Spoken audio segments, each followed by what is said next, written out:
please. Smith. Here. Clute. Here. Bragg. Here. Harvey. Here. Mayor Robish. Present. Please join me for the Pledge of Allegiance. I pledge allegiance to the flag of the United States of America and to the republic for which it stands, one nation, under God, indivisible, with liberty and justice for all.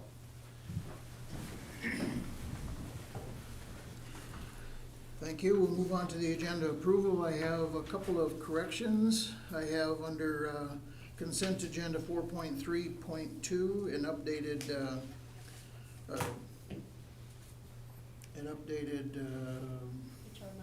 HR memo, sorry, thank you. And then on 6.1, we have new documents for that, and we'll go through that as we get to that in 6.1. So with those corrections, that's all I have, unless there's something else in this. Move to approve with the changes. Second. Roll call vote, please. Smith. Aye. Clute. Aye. Bragg. Aye. Harvey. Aye. Mayor Robish. Aye. Moving on to public forum. Public forum is limited to a maximum of 3 minutes per person. Please state your name and address for the record. Is there anyone in the audience for public forum tonight? Seeing none, I think Commissioner Clute has something for us. I do, thank you, Mayor. Just a reminder that next week, Friday, July 3rd, Solid Waste Department will be closed. The Friday pickup closed. The Friday pickup route for garbage, trash, compost, recycling will be on Wednesday, July 1st. Thank you. Will also be closed that Saturday. Solid waste will also be closed on The 4th. Saturday, July 4th. Thank you. Okay, thank you for those reminders. Moving on to the consent agenda. Matters appearing on the consent agenda are expected to be non-controversial and will be acted upon by the commission at one time without discussion unless a member of the commission requests an opportunity to address any given item. Items removed from the consent agenda will be discussed at the beginning of the formal items. Tonight it consists of 4.1 minutes of June 15th, 2026, 4.2 fuel quotes for city departments, and 4.3 acknowledge the voluntary resignation of Alex Griffith, volunteer firefighter for the Huron Fire Department effective July 5th, 2026, and approve the seasonal employment for Parks and Recreation and Splash Central Water Park retroactive to June 8th, 2026. 4.4 payment of the bills. Move to approve consent. Second. Roll call vote, please. Smith. Aye. Clute. Aye. Bragg. Aye. Harvey. Aye. Mayor Robish. Aye. Moving on to bid quote items, 5.1, consider pay request number 14 from HK Solution Group for project number 2024-08 sewer mainlining. We have with us tonight our assistant engineer, Sean Snothorst. You want to explain this one? Yeah, thank you, Mr. Mayor, Commissioners. This is a progress payment for HK Solutions. It's primarily covering grouting services, so engineering recommends approval. Motion to approve? Second. Any questions, problems, concerns? Roll call vote, please. Smith. Aye. Clute. Aye. Bragg. Aye. Harvey. Aye. Mayor Robish. Aye. 6.1, we're gonna move on to petitions and communications. 6.1, consider approval of the art donation and resolution for the downtown, here on 333 Dakota Avenue South. That's kind of a general address there, but anyway, I'm gonna turn this over to our City Legal Counsel, Aaron Scheibe, and this is what we have in our packet as far as an update on our art donation. Take it away, Mr. Counsel. All right. Thank you, Mayor. It's good to be with everybody tonight. We had talked a couple weeks ago about some plans for art donations and exhibitions downtown. This is the first of those agreements that you're going to consider. This is for a statue entitled Paul Revere. which I believe was discussed at the last work session that we did. This is coming to the city via generous donation by Rhonda and Doug Clute, as well as the Forward Huron organization as well. So what we have here are two documents. This is the intention of the gift here is for the city to take title to this particular art installation. You would treat it as part of your own collection going forward. We had talked a couple weeks ago about some of these art items might come in as, leased and then returned back at, the end of a couple years exhibition. That's not what this is. This would be a permanent part of the city's collection. So you have two documents in front of you. The resolution is a pretty basic resolution that simply is the formal city action to approve acceptance of the gift under your authorities to operate basically public parks, recreation facilities, installations of art, that kind of thing. That would officially then bring it onto your rolls. You would publish that as a resolution in your minutes. That would go into the records, going forward, so it's clear, that you took title to this. The other agreement, or the other document, is a donation agreement that would be executed among Doug and Rhonda Clute, Forward Huron, and then the city. And this outlines essentially the terms and conditions under which the city is going to take this donation and accept it. And so in very high points, you're agreeing essentially to take this thing off the truck once it's delivered to town, accept it as city property at that point. Up to that point, it's up to the donors to get it to you. I understand those arrangements have already been made. You're agreeing to display it downtown at 333 Dakota Avenue South, which is at, I believe, the intersection of, is it 3rd and Dakota? Is that right? So that's the bank there with Doug Clute's old office. So it would be out there on a pedestal. We're kind of specifying it would be displayed there. If the city, however, feels that it can't be displayed safely, or if it obstructs sight lines, that kind of thing, into the streets, you would be permitted to say, I'm sorry, we can't accept this, and put it up. You're assuming liability and maintenance going forward. You're making it part of your own city property, so you're going to be responsible for the liability and maintenance. I understand that Pauline's already had a discussion with SDPA about insurance coverage. That's already in process. I have a provision in here regarding what happens in the future if the city needs to relocate this because of, say, a street project, or turns out that it's, a problem, or if for some reason you decide that it no longer fits within the city's, objectives in terms of displaying it, and you want to discontinue it. I don't think Paul Revere is probably pretty safe, but just in case, something comes up about Paul Revere's life that, we didn't know about and we need to take it down, we just need to have a provision in there.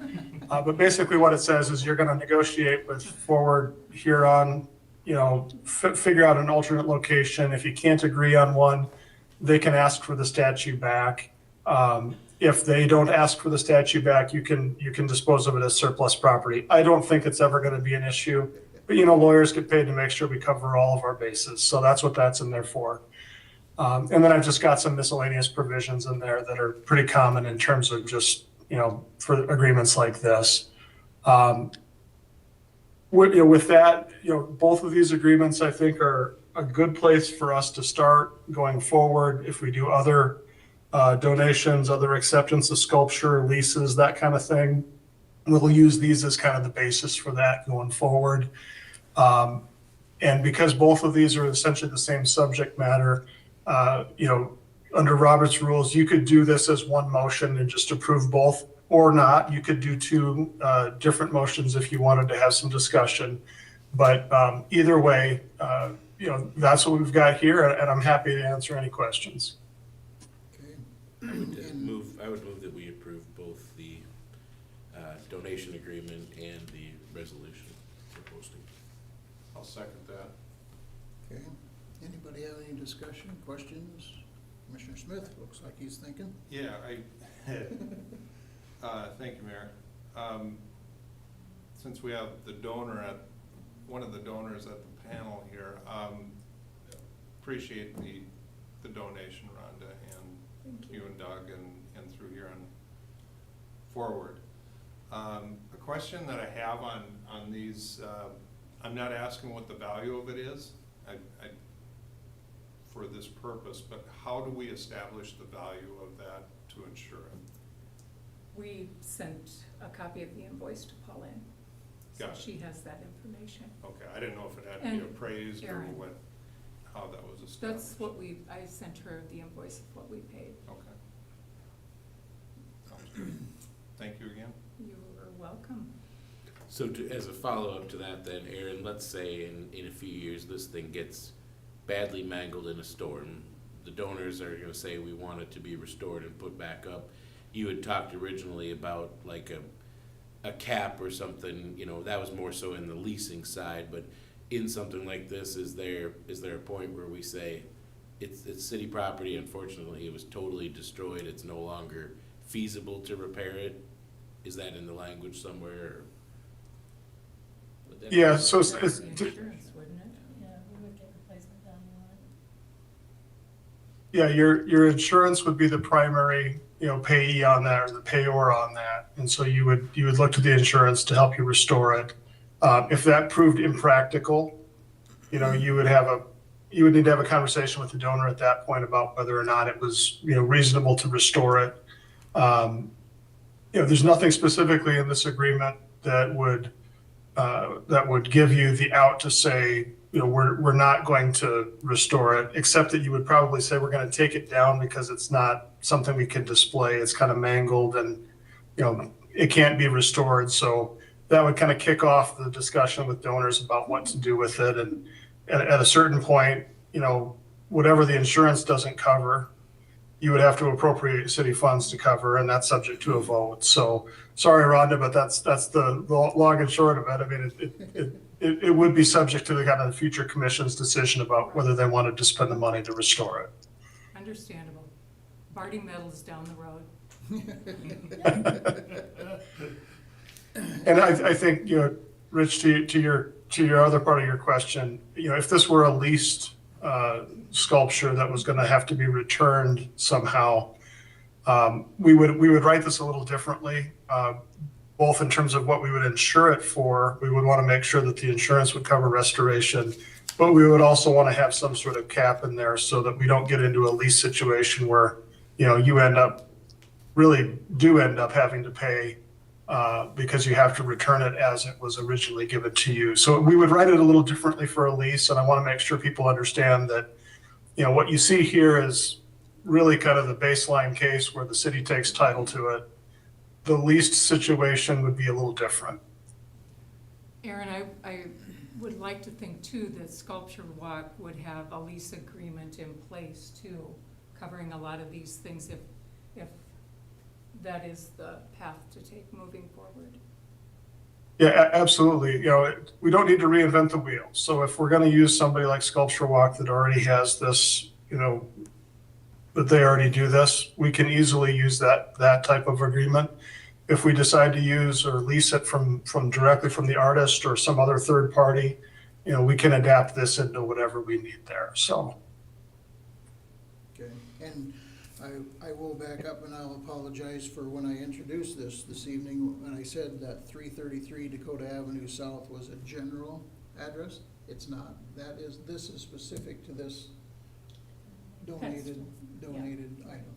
So there are other places that we have set aside for those, but this one has specifically asked for this address, so I'll apologize for that to the Klutz and if Not a problem. whatever, so.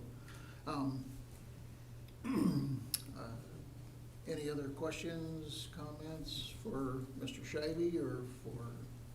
I guess I would just, since we had it in the work session, I'd follow up, say that the team is already working on acceptance of delivery and putting it in place, hopefully on the 24th, right? That's what it's tentatively scheduled for. And so they've got that piece in hand now that this, or assuming that this gets voted on and approved, we'd be ready to move on that. And as we talked about in the work session, have it up for unveiling as a part of the Dusting Off Dakota July 3rd celebration. So assuming this is approved and assuming that that delivery goes as planned, that would all happen. So it makes for an even better finish to the story. Yeah, thank you again for your donation. You're to- welcome. To the Klutz and the Forward Huron.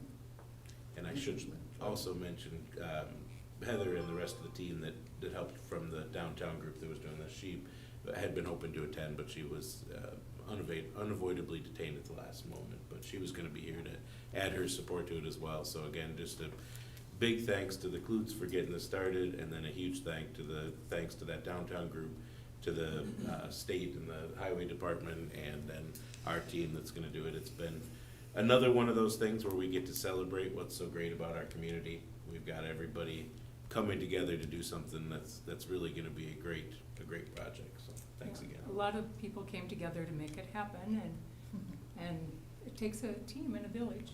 Sean had conversation, and Barry, and just the whole crew really working together. And yeah, Heather apologized for not being able to be here. Commissioner Smith, you had something else? I do have a follow-up question, Mayor, but I'd like to wait for the vote because it doesn't pertain to the vote. Oh, okay. If I can have the liberty of Of having a course. follow-up question. Okay, anything else? We have a motion and a second. We've had discussion and we've had thanks and praise and whatever, so let's have a roll call vote, please. I would just like to say that I'm going to abstain from the vote. Smith, Aye. Bragg, Aye? Harvey. Aye. Mayor Robish. Aye. Commissioner Smith? Thank you, Mayor. Just two questions, and I probably should have asked these in the work session, but I'll ask them now. I assume there will be some placarding in regard to the statue somewhere in the vicinity of describing that what it is and all Mhm. that? Yep, I think that's all being taken care of with Sculpture Walk. Gotcha. And then I'm not in the know, so to speak, with Sculpture Walk, but with so many communities in South Dakota presenting more statues and in their downtown areas, is there anything going on with Department of Tourism to put a tour together for something like that? Maybe, It's a great idea. I don't know if you know that answer. I do know the Sculpture Walk. Doug and I met with them last week when we were in Sioux Falls. And anyone who's been on Phillips Avenue, you see they have the Sculpture Walk. That's where it originated. Sculpture Walk is a 501c3 with the Washington Pavilion. And they keep their sculptures up for 1 year. Some people purchase them, and many other communities do what we're doing, purchase them or lease them. And they have a huge storage area filled with a lot of the previous sculptures that have been in Sculpture Walk. It's really quite Wow. fascinating. Good. So, but that's a great idea. We should mention that to Jim when he comes on Wednesday to pursue that.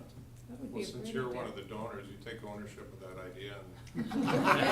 I'll give full credit where credit came from. That was a great No, no, idea. that's my Commissioner gift back to Smith. you.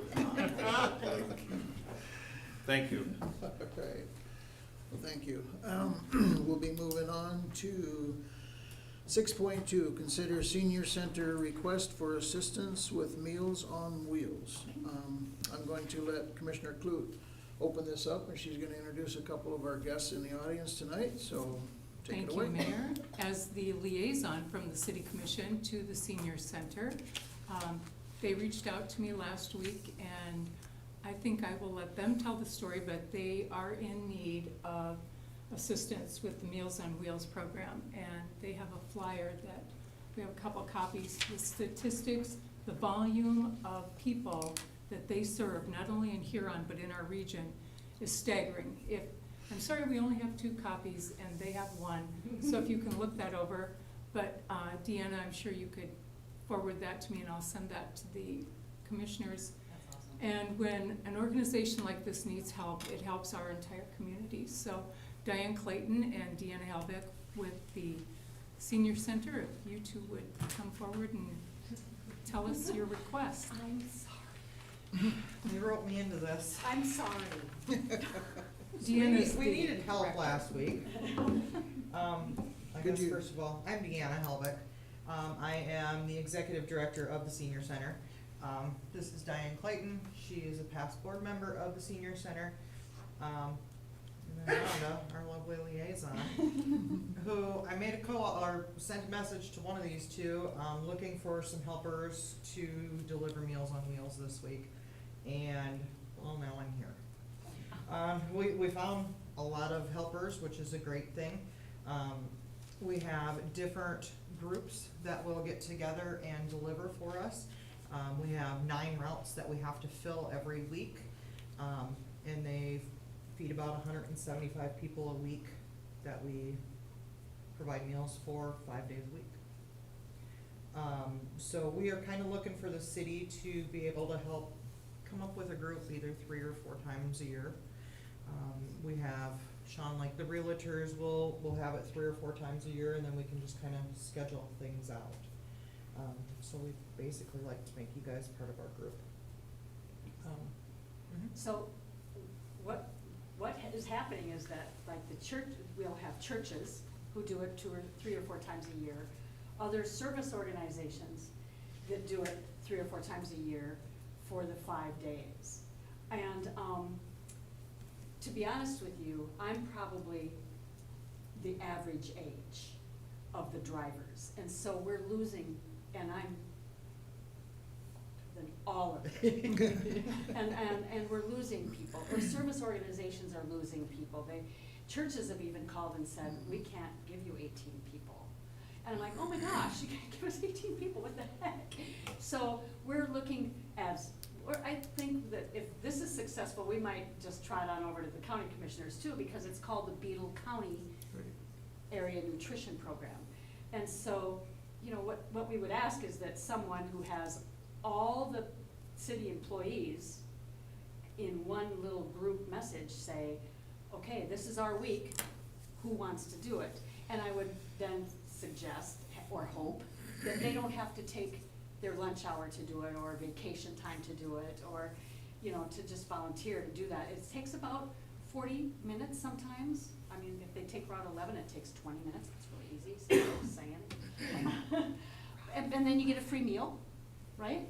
So it's win-win-win. And we would love to have the city employees be one of our groups. So you really need, you're looking for 18 people. And the reason For we're 5 saying days. 18, Mr. Mayor, is because there's Yep. 9 routes. Yep. There's 11 routes, but the Center for Independence takes 2 Oh. every single day, I see. All year long? all year long. Wow. So this would be 2 So this- people per route for a week at a time? Yes.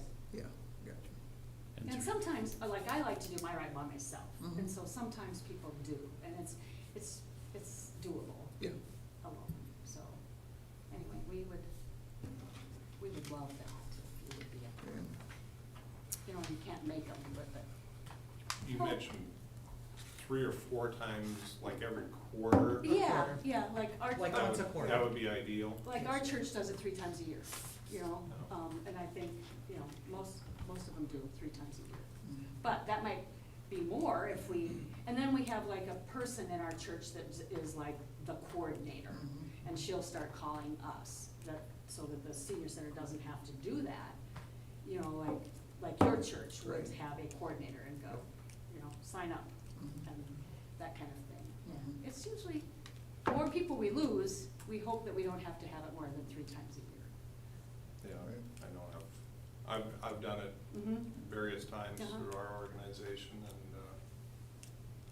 you know, it's a way to give back to the community for the city, of course, and having the association with Beetle County Nutrition, I've moved that we approve that 4 times a year for a week at a time with city employees. And not have them use PTO to do it. Second. Okay. So how does that work, Pauline? I was going to just say I would be more than happy to help you coordinate that, or Oh, yeah. whomever. because, Me too. I mean, I would. Because I'm we not do on have the board anymore, departments but that I would probably have to do it. can't do it. right, You know, obviously, you know, can't ask guys to step out of the garbage truck and do, so it'd be mostly administrative. They could so deliver we in the may not garbage be able to truck. come up with 18 either. I don't know. know, so we have a department head meeting on Wednesday, we could try bring it up there. Oh, that'd be great. Be a good idea. You know, We maybe just- just a month to get organized. We're just, Yeah, and then we can work together and, you know, figure Yeah. out, well, is July gonna work better, or Right. is August gonna Right. work better, you know, and And kind of, And then our HR lay department something has out. access to all people's emails or IT Yeah, or every whatever. January, the realtors, we look at our schedule Yeah. when everybody's gone, and then we And send it to you lay it out. guys, and then they fit us in whenever, you know, so. Yeah. So if we have, you know, major budget season or whatever, maybe we don't wanna do it then, but Yeah. Oh, no, Right. I think we can organize something. And so then we would, I think, cause there's nothing we have to track differently for hours or anything, they're gonna be on the clock, but go and do this work, and they get a so we meal. don't have to. And they get a meal, yeah. they get good food. bonus, Yeah. today was And potato voluntary to salad. the city commission. Potato salad. Yeah. Well, through a discussion, Yep. and maybe I overstepped my boundaries, and Shauna maybe should weigh in on, but Yeah, since No, since the motion does state once a quarter for a week at a time, is that stretching it too far, or should it be at least 2 times a year in the motion? we could start small Mhm. and see how it I'll goes. start with whatever y'all will give me. Yeah. Yeah, maybe start Yeah. with one. Whatever you wanna Well, give me. let's leave it as a quarter, we'll do Yeah, the first I- time, and if it's a disaster, we can amend it, but I think it'd be nice if we could do it at least 4 times a year. Right. Oh. The other see beauty a of big this thing. program is that it's a check-in for a It's a lot of huge check-in. shut-ins. Mhm. And I don't know, I know I've encountered situations where medical help had to be I mean, it's just an all-around good service project. It's a great service project, and, you know, a lot of these people don't get out except to go to the doctors every couple weeks here or there. You know, so if they're getting a meal given to them, or they don't happen to answer the door that day and we leave the meal for them, you go back the next day and it's still there, we're automatically calling in a welfare check on that, you know, to make sure our people in our community are okay. And it's a good way to check on them, and sometimes it's also the only way people ever get out and see somebody else. Mhm. You know, otherwise they have no actual contact, cause their family's not around. Right. Ben, perhaps you could put a little column or a little notice in the gutter column that they're needing volunteers and put their phone number? You gonna hook me up, Ben? Gutter column. That's what it's called, isn't it? No, I think we could probably make something more kind of. Thank you. Isn't that what it's called? Could also Yeah. make this the title of the meeting too, so, you know. There you go. I don't know if you know that, but we deliver to Woolsey too. Yeah. Yeah. I always see that on here. Wolsey Wolsey, and Highmore. Hitchcock, Highmore, Yeah. Woonsocket. Woonsocket, even though that's Sanborn, but still, yeah, it's us, it's Yeah. them, it's her. Yeah. And I think there is something too, I mean, it's good for the community to see the city it's stepping up and involved, and I will say, I mean, I think I'm doing it 2 times this week coming up, and there is something, it's also fulfilling to do it. You get to go out and talk to people, and you know, it's a fun thing to do. You see all walks of life on it Yeah. too. I mean, Yeah. it's not just somebody that's sick or healthy and doesn't wanna eat, like, there's a reason that they get Meals on Meals. Yeah. You know, and there's so many people that need it and use it, and it's kind of a cool program. And it's really nice if you have children or grandchildren that can go with you because they It add a teaches real them. the sparkle. runners. Yes, yes. Our It will high school take, groups it will do take it. you longer if you bring your kids, I Yeah. can tell you that. Yeah, and then you just say, I've gotta get to the next place. When I come up, they talk politely to me for a minute, but when I have my daughter along, they wanna They have a always long want longer. conversation about Yep. how, Yeah. what year of school she is. Well, we'll work through we'll work through the procedures, and I'm sure Commissioner Clute will be back with you. Beautiful. Thank you so much. Appreciate it. Thank you. Thank you for your time too. Thank you. Okay, did we vote on this? Okay. We have a motion and a second, so roll call vote, please. Schmidt. Aye. Luce. Aye. Brad. Aye. Parvish. Aye. Mayor Roberts. Aye. Thank you. Okay, moving on to departmental items. 8.1, we could skip this, this isn't really important, I guess, but, well, let's go with 8.1, mosquito spray application protocol. So, Facebook would argue with you, Mayor. I do want to start this, and I'm gonna turn it over to our expert, but, we all know that the mosquitoes are out in full force, and, we didn't have to worry about them for a long time because it was so dry, and with the rain, with the needed rain, comes stuff, and mosquitoes are stuff. So, yes, they are here and they're in full force, and it looks like it's raining in here. It's tried to rain again, I guess, but Chad is with us here tonight, and he's not a weatherman, but he does pretty much better than the weatherman, I think, because he studies this he watches this very, very, very close. And we have a grant, we get a grant on our mosquito spraying. There's communities that I know personally charge the residents a tax for mosquito spraying. We don't do that. We don't want to do that. But we get a grant through the federal government for this, and so we don't want to waste this as much as we have to, because there's a lot of variables that go into the spraying. And so, and what I will say is Chad's gonna give you all the information, show you the coverage and tell you the coverage and stuff, but what I will say is, when you hear the sprayers out, and we're doing what we can, we go up and down the alleys, up and down the streets and whatever. When you're sitting in your backyard at your fire, and it's really nice and still, so you're back there and it's nice out, and the mosquitoes are terrible, and the sprayer just came by, and you say, what good is that? Well, we don't get to your backyard, so, we're not gonna get to your backyard. So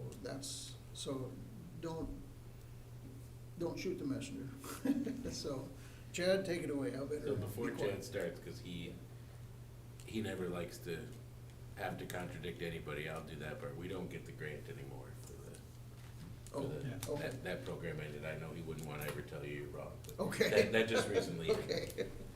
Well, thank you. Chad's too easygoing, he wouldn't have wanted to say. That's right. Okay, thank you, Mayor and Commissioners. So I thought I would just come before you tonight to give you a little bit of a briefing on our protocol and our guidelines that we use for our mosquito program, or for fighting mosquitoes within our community. The first thing I'd like to talk about is the chemical that we use. It's the active ingredient in our chemical is permethrin. And you'll see that come out of our sprayers in a fog or a mist. It's called ultra low volume, or ULV. It comes out of our foggers in microns, or very small particles. That's the reason why we get that fog. It's a contact only spray. So that means, I always like to say, if we don't hit them, we don't get them. All right, but what that means is, as soon as that fog or that mist touches an object, it is no longer effective. It will no longer kill a mosquito. This is a very good product for mosquitoes, but once it hits something, it's no longer effective. Okay, that's the reason why timing when we go out to spray, weather conditions, and really the speed where we travel with our pickups are all very important. Okay, that's stuff that we look at. Ideal conditions for weather, for when we're out fighting mosquitoes, you want the temperatures to be above 50 degrees, which we don't have, you usually have a problem with that in the summer months. The wind needs to be 2 to 8 miles an hour. These are ideal conditions now. That's something that I watch a lot. A lot of times, with the exception of this year, usually when we go out to fight mosquitoes, it may start out, we know at 8 o'clock when we leave, it's about 10 miles an hour, but if you look at the forecast, it's gonna die down as it gets later into the evening or closer to midnight, okay? Application time, ideal application time is close to sunset through midnight. So we usually start our application process at 8 o'clock at night. It's between 4.5 and 5 hours that it takes us to complete our process, so we usually get done in between 12:30 a.m. and 1 a.m. is when we get done. And another key item is no precipitation in the forecast.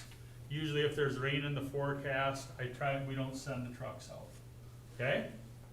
The speed of our trucks, our sprayers are calibrated to where they can handle between 10 and 12 miles per hour. Our target is to go 10 miles an hour if we're out on the streets. You might see us to get up to 12 miles an hour sometimes. I can't control that, but that's what everything is. That's where our calibration is. You may see us driving faster, okay? That's if the sprayer is off and we're going from point A to point B to a different spot. And then when you hear that sprayer ramp up, that means that we're applying the chemical. But if you hear our sprayers just idling and we're driving the speed limit, it's to get to another spot, okay? So some of the things that I look at, which we kind of already talked about, when do I decide to send my guys out spraying? The wind speed, if it's between 1 and 10 miles an hour at 8 o'clock at night, we're rolling, okay? If it's above, I take a good hard look at the forecast to see if it's possibly gonna die down. We may go out and we may get started, okay? These are ideal conditions. If we waited for ideal conditions, we may never go out, okay? Temperature 50 degrees or higher, we don't run into that till we get into the fair week, kind of into the end of the season where it gets really cool. And then just no precipitation at all, okay? All these factors are what we look at when we go out. So I guess I just wanted to let everybody know the primary thing that I want you to take out of this is we look at wind speed a lot, which has been very windy this season, or it's been raining, one of the two.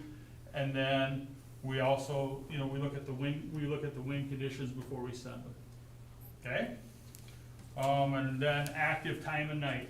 Mosquitoes are most active in the evening, and that's when we want them to be out flying around looking for that blood meal or looking for something to eat. That's when we want to be out there to kill them. That maximizes our effectiveness of our application, okay? I wanted to talk a little bit about surveillance. We started trapping, so in the Parks and Recreation Department, we set up, right now we have 2 traps set up in the community, one on the west side of town and one on the east side of town. We trapped for the first night on last Thursday night. We counted today, and the good news is, so let me back up, there's 2 varieties of mosquitoes in our area. Aedes vexans and Culex tarcellus.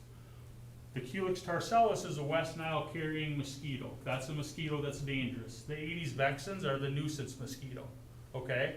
When we went through our trap, we go out and we trap, and then we bring them in, and we run them under the microscope, and we identify every mosquito that's in our trap, okay? Today, we counted our mosquitoes, and in one trap, we had about 780 mosquitoes. 5 of those mosquitoes were the Culex tarcellus. And the other trap, we had about 2,550 mosquitoes, 21 of them were Culex tarcellus. That would tell us that our Culex count is low right now. So that means that there's a lot of mosquitoes out there, but they maybe aren't as dangerous as what we would, we aren't overly concerned, we just are concerned about the nuisance and them biting us anyhow, we'll send those mosquitoes into the state lab. And they test those mosquitoes to see if they actually are carrying the West Nile virus, which is considered a positive pool. Those mosquitoes will go into the state lab tomorrow. Those results will come back on the state website. Okay, that's how we determine whether we're in a maybe a dangerous situation as far as the Culex count. You'll see that start rising towards the end of the year. You'll see that rising where we'll have over 50% of the mosquitoes in our traps will be the Culex tarcellus, and we will have positive pools. And then we're really fighting. Right now, we are going to be doing another application this week to try to bring our count down. We went out last Tuesday night, we tried, and we got rained out at about 10:15. So then I scheduled another one for Thursday night, and we went out Thursday night, and I feel like we have got a pretty good kill on Thursday night. I feel like there's still mosquitoes out there, which, Mayor, you mentioned we can't get them all, but I feel like the count is down considerable. And we're gonna go ahead and we're gonna do another adulticide application this week. On Wednesday night, we always schedule for Wednesday night, because then if we get rained out, or the wind is blowing too much, we can go Thursday night, so we have a backup night, What else? Ground applications. So what we switched over to in our park systems now is that when the count is high like this, we switched over to ground application. We're spraying a product with an active ingredient called bifenthrin, which is essentially Tempo, and that's what we're putting down in our grass so that when we go to stir them up, it's gonna, this leaves a residual now, and this is making it so it's more peaceful to walk out in the parks, to play baseball out in the outfield, stand out in the outfield and not have the mosquitoes swarm you. That has a 7 to a 14-day residual depending on the rain and how much we irrigate and stuff like that.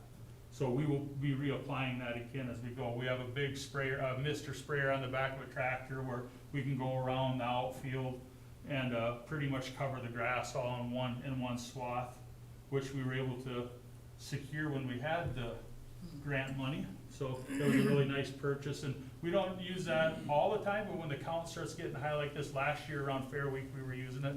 I don't know if everybody remembered, but the count really exploded around Fair Week last year. So, let's see, with that, are there any questions that I can answer? I would just like to say that we had several comments last week about the mosquitoes, but ultimately, Chad cannot go out and kill mosquitoes if the wind is blowing.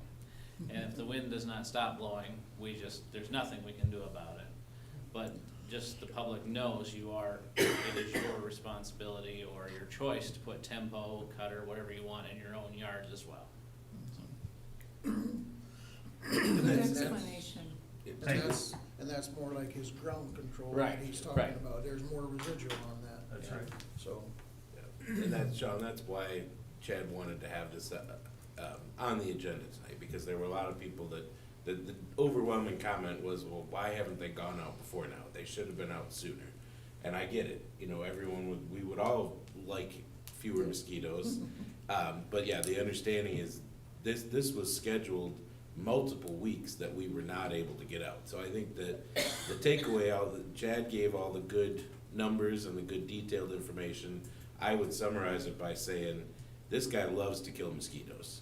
And we have it in our budget. And so if he could have been out 4 times already this year, we would have been out 4 times already this year. So when the public says, why isn't the city doing it more? Just understand, it's not because we don't have the budget. It's not because we don't care.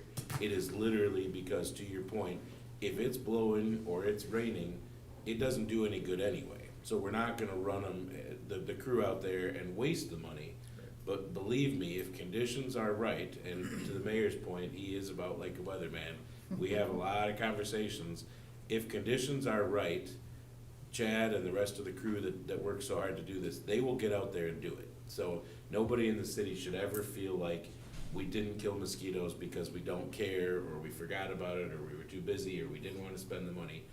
When we get to mosquito season, if we can get a crew out there and we will have an effective kill, we will send them out. That is correct.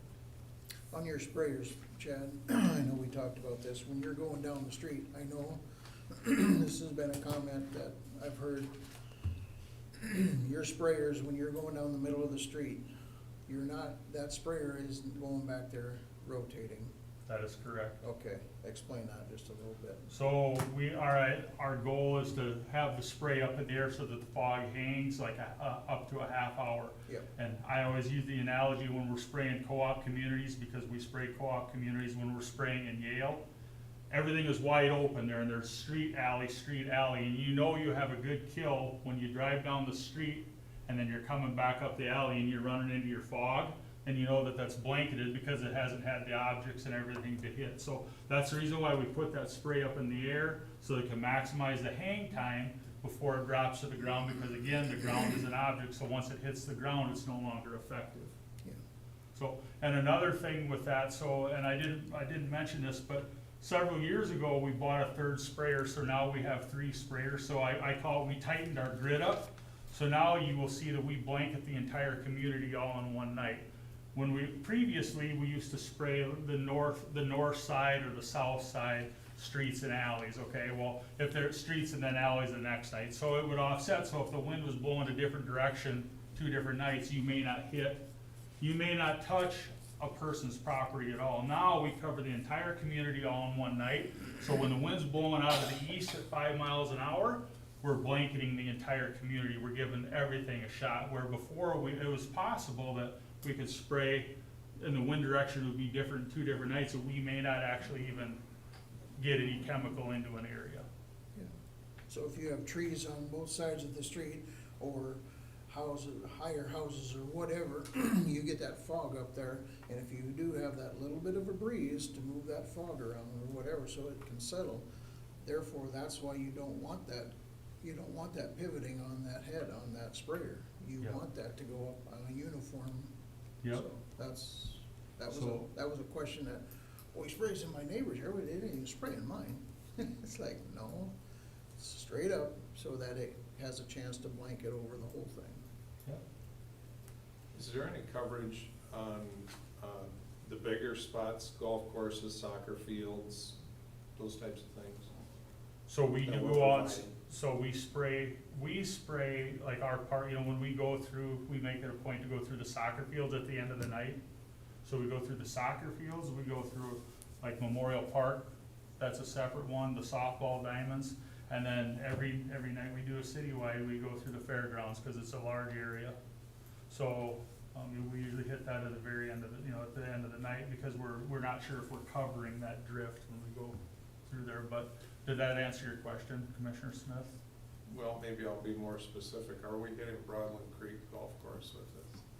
We are not. I am not. So they have, So they have separate equipment that they use, and Deal with that. similarly do the same thing, have both the air mist, that kills when it's active in the air, as well as ground control. And I would say probably the Broadland Creek probably leans more towards ground control, than, because it has that longer residual. So, Yeah. because they don't have the staff to go do the nighttime spraying is what gets difficult, cause you have to hit mosquitoes when they're active. And so if you have to pull staff off, that's another piece of the puzzle that Chad manages so well. We have to figure out, this is city staffing all these trucks that are out driving. If they're out until 1 in the morning, they have to not work some other time during the day, so that's part of the deal too. And that's why I would say they do have equipment like this at Broadland Creek Golf Course, but they probably lean more towards the ground control because that has a longer residual. That being said, we do, the road on the north side of both the country club and Broadland Creek is the borderline of the city limits. And so the route does include driving along the border. So even they go through the parking lots and they go around the perimeter with the equipment that, the Chad's team uses. They're thick out there. Oh my gosh. The ground just moves. Well, and the ground control is relatively new. That had not been a part of the procedure prior to 2 years ago. Last year, we really hit it heavy. Yeah. So that has been a big help to add that.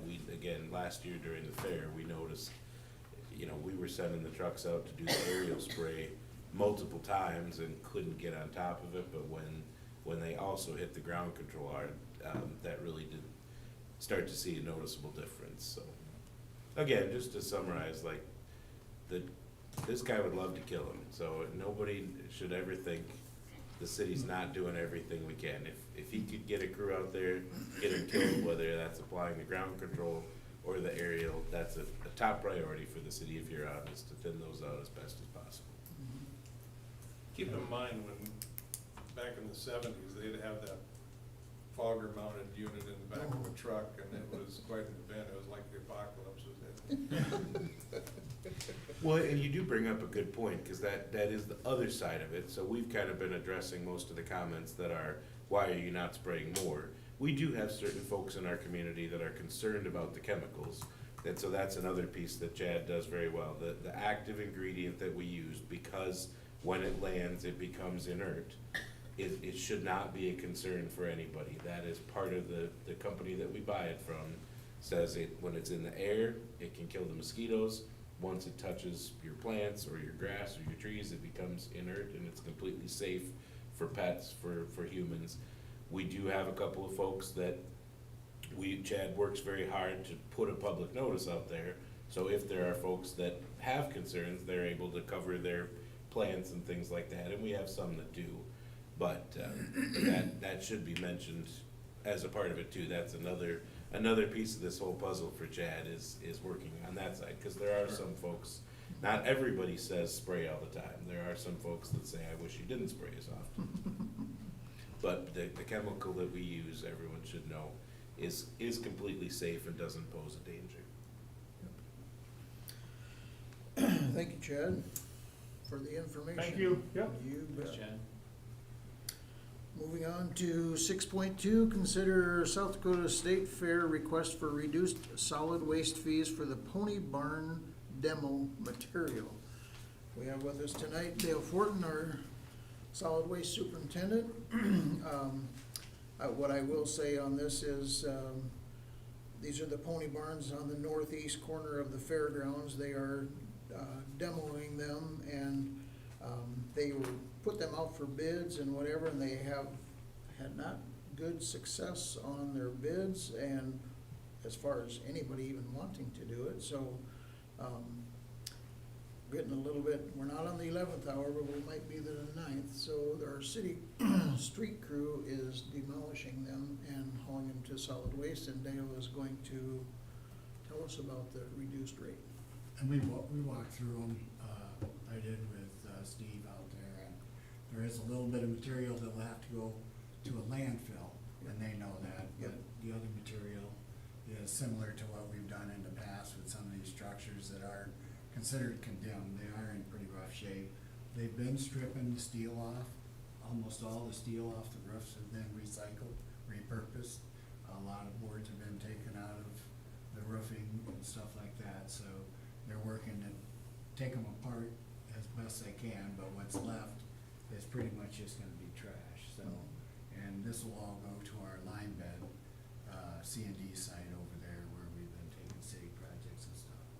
And the reason the half rate is that we still have ground that we gotta cover materials and stuff, so we'll use clay and stuff to help cover that after we put it in place. Okay, we need a motion on this. Motion to approve? Second. Any questions? Go ahead, Commissioner. Was there originally talk about the fire department burning? That's part of what, They did that's some part of good some of work. the material. They did some training in it, and that material they'll have to strip down out, and then they'll haul that to a landfill, so, and they know that, it's part of the state regulations that will have to go to landfill, so. Thank you. Okay, anything else? Roll call vote, please. Smith. Aye. Clute. Aye. Craig. Aye. Harvey. Aye. Mayor Robish. Hi, thank you, Dale. Excuse me, moving on to 8.3, consider Public Safety Committee request for a streetlight on Saxton Drive.